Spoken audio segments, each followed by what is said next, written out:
Aproveitando que você falou que o Trump é um cara de Manhattan, ontem eu vi o Mark Ruffalo, né? O Mark Ruffalo falando assim, ó, tá aí o presidente de vocês, né? Aí ele fala do Trump, e ele falou, além de estar nos arquivos do Epstein, né? E começa a falar assim que é um cara com uma biografia questionável. E aí eu fui ver que tem uma teoria, não sei se você conhece a respeito disso, mas fala a respeito de como que um cara que, entre aspas, quebrou, volta bilionário depois, né? Se o Trump, de repente, não tem algum enriquecimento ilícito, se ele não deu alguns golpes, sei lá, alguma coisa assim testa de ferro, né? na biografia dele, tem um período ali que acontece umas coisas que não dá pra saber exatamente como é que ele conseguiu quebrar e voltar bilionário. Porque, tipo, a explicação que ele dá não é satisfatória, sabe? Ou ele é um testa de ferro, né? É mais provável. Ele é um testa de ferro. Testa de ferro, colocaram ele lá. Lógico, ele deve estar representando um grupo de investidores aí, e os caras botam ele ali de carranca de proa de navio aí pra fazer as coisas, mas ele tem condições, então, cara. E ele era aquele cara, ele tinha envolvimento com os democratas, deu dinheiro pra campanha do Clinton, ao mesmo tempo que, tipo, ele era aquele cara que tava na televisão e tal, enriqueceu fazendo o programa dele, participava ativamente na mídia, mas ele nunca, tipo assim, mostrou como os negócios dele prosperaram, tinha dinheiro e tal, assim, pra poder ser bilionário, entendeu? A ponto de falir e voltar de novo. É isso que eu tô falando. Tem uma parte da biografia do Trump que muita gente hoje nos Estados Unidos tá questionando, né? Olha, Júnior, eu não sei te dizer, aí eu não posso falar pra você, porque nessa encarnação eu não vou ler a biografia do Trump, tá? Mas eu acho que ele não tem, a minha opinião, ele não tem condição de ser presidente da República. Porque eu vou falar uma coisa pra você.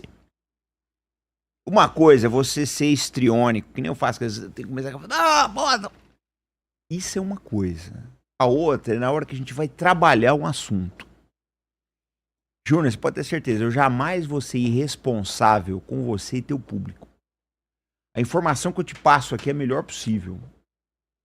Eu jamais vou ser irresponsável, porque eu sei o tamanho do teu podcast. Então a gente vem aqui com muita responsabilidade. Ele não tem responsabilidade para ser presidente da República. Essa é a minha opinião. É uma pessoa sem a condição, sem a liturgia do cargo, sem o preparo, sabe? Sem aquela... Você tem que ter... Eu acho que quando você é uma liderança, você tem que ter um amor à humanidade, cara. Você tem que pensar o seguinte, eu vou fazer um ataque contra esse país, eu posso elevar o preço do petróleo na estratosfera, eu vou quebrar muita gente. Porque tem agricultor americano que já tá com a corda no pescoço por causa do aumento dos fertilizantes e do diesel. É, americano não tolera essa inflação, não. Sim, mas ele não tem essa responsabilidade. Eu acho que os Estados Unidos foi um país que já teve presidentes fora de série. Você pega um Franklin Delano Roosevelt, era um homem fora de série. Criou a classe média americana, ficou do lado certo da Segunda Guerra Mundial. Você vê, ajudou a negociar a usina de Volta Redonda aqui no Brasil. Era um homem de visão. Você tá entendendo? Agora, depois a coisa foi piorando, foi caindo até chegar nesse daí, cara. É um cara assim... Eu acho que o Trump, ele é a encarnação da nossa era, a era das redes sociais. Né? Então, que conta o quê? A ostentação... o cara histriônico, falador, essa coisa toda, e deu no que deu, cara, tá levando o país pro buraco. Eu não sei, esse é o terceiro atentado, né, tipo assim, a vigilância do presidente, né, a segurança desse presidente Donald Trump, já é a terceira vez que ele sofre um atentado, então, tipo assim, tá falhando de alguma forma, assim, a segurança dele, né. Bom, lá tem que ser dobrado, porque o que menos falta nos Estados Unidos é maluco e você compra arma. Eu brinco sempre lá no canal que a arma M16 vem no sucrilho, né? Você compra uma caixa de sucrilho, você ganha um M16. Então é complicado, né? A cultura de armas deles, essa coisa toda aí, sinceramente, é difícil. Nesse ponto eu acho muito difícil, mas... Ele não tem condição de ser presidente, cara. Não é uma pessoa que, de visão estratégica, eu acho que quando você está num cargo público, cara, você tem que ter visão estratégica. Eu acho que um presidente, um governador de estado, um ministro, ele não pode tomar decisão para amanhã. As decisões dele ele tem que ter o foco em anos e às vezes em décadas. Falar, vou tomar uma decisão agora que eu sei que vai ficar para muitos anos. E ele não tem, ele é um cara que governa para o dia seguinte. Ele não tinha a mínima condição de ser na minha opinião, é que a lista é longa, mas é um dos piores presidentes da história dos Estados Unidos, né? É um dos piores. Eles têm presidentes horríveis. Carter, Nixon. Não, ó, o esquema, vamos falar de... Muita gente fala, por exemplo, de que tudo isso que a gente tá vivendo ainda é reflexo da morte do Kennedy. Não, eu não acho que o Kennedy fosse, assim, grande coisa como presidente, não. Não? Eu acho o seguinte, você teve um cara muito bom que era o Roosevelt. O Roosevelt era o presidente que ia suceder o Roosevelt, que todo mundo sabia que ele estava morrendo. Em 44, todo mundo sabia nos Estados Unidos que ele ia morrer. Ele estava muito doente. Ele se matou no cargo, é uma verdade. De tanto que ele trabalhou. Um homem com a poliomielite que ele teve, com todas... Ele não podia trabalhar daquela forma. Ele se consumiu no cargo. Era um grande homem, é uma verdade. O presidente era para ser o secretário de trabalho dele, mas houve um golpe dentro do Partido Democrata e colocaram o Truman, que é o homem que lançou as bombas atômicas. Uhum. O Truman foi outra beira de desastre. Veio o Eisenhower, que era mais ou menos, tinha uma visão de Estado, cometeu seus erros, mas ainda era uma visão de estadista. Dali para frente, camarada, veio afundando. Eu não acho o Kennedy um grande presidente. Eu acho que a sorte dele, a biografia é que ele morreu. Mas até então, a questão dos documentos do Kennedy tem a ver de que aquilo foi inside job, né? Do serviço secreto. Foi, mas ele porque ele não fez aquilo que quem manda no país queria que ele fizesse. Que é mais ou menos essa questão. Ele se o não Trump fez começar... uma parte. Não fez uma mas parte. Ele fez outra. O envolvimento americano no Vietnã é coisa do seu Kennedy. Porque quando o Johnson, o Eisenhower passa o poder, tinha acho que 900 assessores militares na guerra do Vietnã. Quando o Kennedy morre, acho que eram 15 mil. Aí no governo Lyndon Johnson chegou a 500 mil. Mas a merda toda começa no Kennedy. E outra também. Vamos ser sinceros, o Kennedy tinha grandes dívidas de campanha com a máfia, né? Ele tinha grandes dívidas de campanha com a máfia. A eleição dele contra o Nixon foi completamente fraudada. Isso todo mundo sabe. Eu não acho que ele foi um grande presidente. Tá bom. Você vem aí vem o Lyndon Johnson, outro desastre, cara. Outro desastre. Mergulhou os Estados Unidos no Vietnã. Vem o Nixon, que na minha opinião foi atropelado pela história. Com todos os defeitos que tinha, sabe qual é o apelido do Nixon, né? Era Trick Dick Vigarista. Uhum. O líder é esse. Mas era um cara de visão de Estado, tanto que desengajou da guerra do Vietnã. Ele desengaja da guerra do Vietnã, ele traz a China pro cenário internacional de novo, ele que abriu as relações com a China, e ele acaba com o padrão ouro do dólar. Ele que acabou com o padrão ouro. Quando ele acaba com o padrão ouro e cria um petrodólar, você vê que os Estados Unidos dá aquela levantada mesmo, né? Agora, veio afundando, cara. O Carter tentou, era um presidente com uma visão uma visão internacional, assim, que eu acho interessante. Dali pra frente foi só pro buraco, cara. Aí você vai acabando com a classe média, né? Vai acabando com a classe média americana. Aquela classe média que você via nos anos 50, dos carrão, lembra aqueles Impala rabo de peixe, aquelas casas americanas. Acabou, cara. Tem um seriado americano dos anos 50 chamado Papai Sabe Tudo, que é preto e branco. Você olha, aquilo era a classe média americana que o Roosevelt legou, sabe? Pai, mãe, 3 ou 4 filhos, uma casa grande, os filhos guardando dinheiro para a faculdade, emprego sólido, uma boa companhia, né? O cara se aposentava com um bom salário, os filhos iam para a faculdade, etc. E isso foi acabando, um monte de guerra, um monte de bobagem, acabaram com a economia do país, né? Financiarização. Acabou. A classe média americana hoje. Mas a financiarização é decorrente da quebra do padrão ouro, né? Exatamente. E da desregulação do Reagan, né? Também. Da desregulação do Reagan. Olha, você vê, eu sempre falei aqui no teu canal que o Reagan quebrou a indústria naval americana. E quebrou mesmo. Quebrou. Agora vocês estão vendo, eles vão construir navio na Coreia, cara. Aí vem o neoliberal falar que o Reagan é um gênio. Aquilo era uma anta, né? Foda, e a gente tem que olhar para essas coisas, Júnior, porque o que é um país? É a classe média. Se você não tiver classe média num país, o que ele é? Não é nada. Não é nada. Então eu acho que a gente tem que começar a pensar nessas coisas e exatamente não cometer mais esses erros. Não cometer esses erros. Tipo Donald Trump, né? Mas é triste, né? É triste. Pior que tem gente aqui que vê ele como exemplo, né? Vamos aproveitar que você tá falando do Trump. Tá. Estados Unidos. Como que tá a situação do povo lá? A gente tá falando que ele tá tendo uma queda de popularidade uma atrás da outra, né? Essa é basicamente a leitura, e a gente vai ter as eleições agora de meio de mandato. Que é em novembro, né? É. Em novembro. Tá perto já. Não, tá perto. O tempo político é 6 meses agora. Não vai dar pra fazer muita coisa, não. Sim. Se essa guerra se arrastar até junho, até o verão americano, aí sai de baixo, velho. Sai de baixo. Sim. Então, ele tá tendo uma queda na popularidade. Eu vejo tanto as pessoas publicamente, né, falando a respeito dele.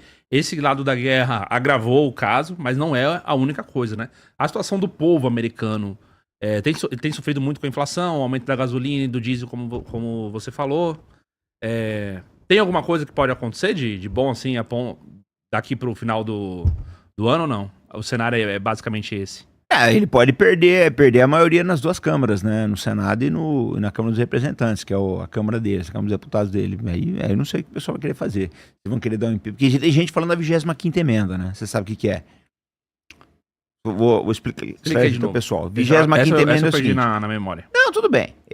Pouca gente sabe, eu mesmo não vou aprofundar muito, não. É que é o seguinte. Se eles acharem que o presidente não tem condição mental de governar, por uma série de problemas, eles podem avocar essa 25ª emenda e o vice entra. Então não precisa ter o impeachment. E já tem muita gente falando na 25ª emenda. Muita gente mesmo, Júnior, falando da 25ª emenda. Então pode ser que eles não partam para isso. Mas aí eu não sei o que vai acontecer até lá. Porque eu vou ser sincero, a minha opinião, eu posso estar errado, mas eu acho que o Irã não vai ceder em nada. Eles vão enrolar o Trump o quanto eles puderem. Eles estão armados até o pescoço, até os dentes. Mas tem alguma forma do Irã sangrar ou eles estão... Não, eles estão sangrando. Boa parte do parque petrolífero do Irã está destruído. E por aí vai. Só que o Irã tem carta na manga, né, velho? Se os Estados Unidos... eu vou destruir a indústria de petróleo do Irã. Tá bom, mas nós também vamos destruir a da Arábia Saudita. Aí você vê o que você quer fazer. Não vai ter pra mim, não vai ter pra você também. Porque o Trump, ele é estúpido. Então ele fala, nós temos petróleo, nós não precisamos. Não, mas você tem petróleo, só que você não vai vender no preço mais barato. Você vai vender no mesmo preço que você comprasse do Irã, meu camarada. Porque o dono do petróleo não é você. O petróleo é privado. Sim. E o dono do petróleo vai praticar os preços internacionais porque ele não faz caridade. Então é isso que o nego não tá vendo. Ô Júnior, deixa eu te falar uma coisa. 400 mil americanos dormem fora de casa, dormem sem casa, na rua todos os dias. Desses, 30 mil são ex-militares. 400 mil americanos são sem teto hoje em dia. Mendigos. 30 mil militares. Tá bom pra você? Tira suas conclusões. Um país que gasta $1 trilhão por ano em armas. Você acha que esse cara tá governando pro povo? A conta tá chegando, né? Eles vão ficando mais velhos, e aí, conforme eles vão ficando mais velhos, vão ficando mais dependentes de servir, querendo ou não, de seguridade social. Só que os Estados Unidos não oferecem isso pros veteranos, tá? Porque é custo, né? Eles vão cortando custos aí. Porque o problema é o seguinte, por que o brasileiro não nota isso? O cara vai e fica em Miami, a Flórida é um estado, a situação tá boa lá ainda, e o cara acha que aquilo é os Estados Unidos. Não é, são vários Estados Unidos, meu camarada. Vários, não é um só. Você tem que olhar a situação a nível macro, né? Piorou bastante. Não era para ser assim. Nunca houve uma sociedade tão rica. E eles estão acabando com tudo. E guerras inúteis. Essa guerra do Irã já custou acho que mais de não sei quantos bilhões aí. Isso foi sangrado do bolso do contribuinte. Os Estados Unidos, pelo que eu vi, demograficamente, inclusive na eleição, eles têm a questão da contagem dos votos por estado. Grande parte da população, 70%, está aqui na parte das margens, né, na costa leste-oeste. E aí o meio é muito vazio. Assim, tem estados que a densidade demográfica é baixíssima. São estados assim que estão até em questão de cultural e tecnológica, então, assim, tem uma distância muito grande. Então, assim, estados como o Utah, por exemplo, estados ali dessa região central, é uma coisa assim totalmente diferente. É outros Estados Unidos. Sim. E aí tem propriedades, muitas vezes, que são propriedades agrícolas, o pessoal planta muito, por exemplo, milho lá, mas ao mesmo tempo as pessoas daquela região são muito pobres. Então, mesmo que tenha uma economia, que tenha alguma coisa funcionando lá naquele estado, as pessoas lá são bem mais pobres do que as outras regiões, né? Então, o brasileiro que vai pra não vai conhecer esses lugares e acha que tá tudo bem, né? Não vai conhecer. Acho que tá tudo bem. A coisa não é assim, né? Mas eu acho o seguinte, Júnior, É que tá o negócio, né? Eu acho que tem erros nos dois lados. Tanto naquele brasileiro que acha que tá tudo bem nos Estados Unidos, como aquele cara que acha que os Estados Unidos vai acabar amanhã. Não vai acabar amanhã, esquece isso. Ele não vai acabar amanhã. Daqui a 10 anos você volta, os Estados Unidos tá lá ainda. O que vai acontecer é que ele aos poucos vai perdendo relevância. O que me surpreende é a velocidade com que isso está acontecendo. Porque eu não esperava que fosse tão rápido. Você vê, se você olhar bem mesmo, o Armínio Fraga repetiu hoje no Valor Econômico uma frase que eu disse com o Ryan num vídeo que nós fizemos no dia 26 de fevereiro de 2022. Falei, acabou a hegemonia americana, a ordem americana acabou. E o Armínio Fraga respondeu isso hoje, quase 4 anos e 2 meses depois. Então, assim, eu não esperava que fosse nessa velocidade, porque 4 anos é muito pouco tempo. Eu percebi isso 4 anos atrás, eles estão percebendo agora. Mas é uma velocidade muito grande, né? Eu entendo isso aí também. Tem a questão do país perdendo relevância, mas eu não sei também até que ponto isso não é a própria elite americana. Porque, assim, muito já se fala, por exemplo, o Elon Musk não fala toda hora de renda básica universal, de vamos automatizar tudo, vamos colocar inteligência artificial para rodar, a Meta mandando gente embora, a Amazon mandando um monte de gente embora. E aí você tem aumento do desemprego, baixa, enfim, a mão de obra, querendo ou não, cada vez mais fica em baixa, né? Vão ser poucas pessoas que vão trabalhar de uma forma mais qualificada, mas a empregabilidade vai pro buraco. Como é que se sustenta? Entendeu? Mas ao mesmo tempo, essas empresas estão lá na bolsa estourando, né? Cada vez mais crescendo, cada vez mais em alta. Então não sei até que ponto os Estados Unidos não é vítima da própria elite americana que tá sugando, né? Tudo isso do dinheiro do país. Eles são vítimas, Júnior, mas eles não têm como se libertar disso daí. Porque a diferença entre os Estados Unidos e da China é exatamente isso. Você tem uma plutocracia americana. Na China você tem um partido que tem um contrato social, né? Há um contrato social na China. É uma verdade. O pessoal não gosta, mas existe um contrato social. Na cabeça do chinês médio, o que é o Partido Comunista? É mais uma dinastia, como foi os Qin, os Wu, essa turma toda aí. É mais uma dinastia. Então, e essa dinastia sabe, olha, eu preciso manter o mandato divino. Eu não posso errar. E é isso que está acontecendo. Nos Estados Unidos é outra coisa. É aquela plutocracia que não está preocupada em acertar. Não faz diferença para eles. Vivem da rapinagem, cara. Sempre viveram da rapinagem, vão continuar vivendo. Rapinaram o mundo inteiro. Eu sempre falei isso aí. Tudo que os Estados Unidos fez no mundo, ele vai fazer com o cidadão dele. Sim. Ele vai fazer o que ele fez no Irã, bombardear. Eles vão bombardear a escola nos Estados Unidos ainda, cara. Escuta o que eu tô te falando. Como eu falei há 4 anos atrás que começou a decadência, agora eu vou te falar, eles vão bombardear ainda suas próprias cidades. Escuta o que eu tô te falando. Eu talvez não esteja mais aqui para ver. Você que é mais jovem, você vai lembrar disso. Porque aquilo que você faz lá fora, você vai fazer lá dentro, cara.